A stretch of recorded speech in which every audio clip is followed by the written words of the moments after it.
போதைப்பொருள் கைக்கூலிகளை தூக்கிலிடுவதால் கடத்தல் கும்பல்களை துடைத்தொழித்து விட முடியாது. நீதி சீர்திருத்த குழு கூறுகிறது. போதைப் பொருளை கொண்டு சென்று ஒப்படைக்கும் கைக்கூலிகளாக செயல்படுகின்ற சாமானியர்களை தூக்கிலிடுவது மூலம் போதைப் பொருள் கும்பல்களை துடைத்தொழித்து விட முடியாது.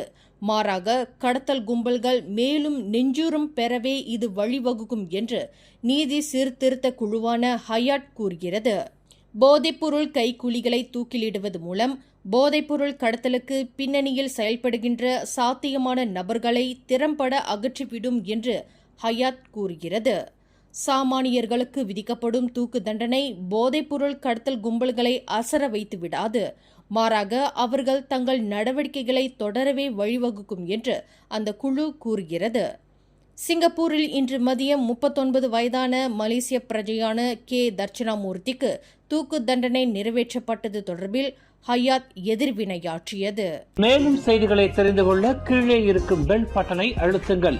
உங்கள் மகிழ்ச்சியை வெளிப்படுத்த லைக் மற்றும் ஷேர் செய்யுங்கள். தொடர்ந்து திசைகளோடு இணைந்திருக்க சப்ஸ்கிரைப் செய்யுங்கள்.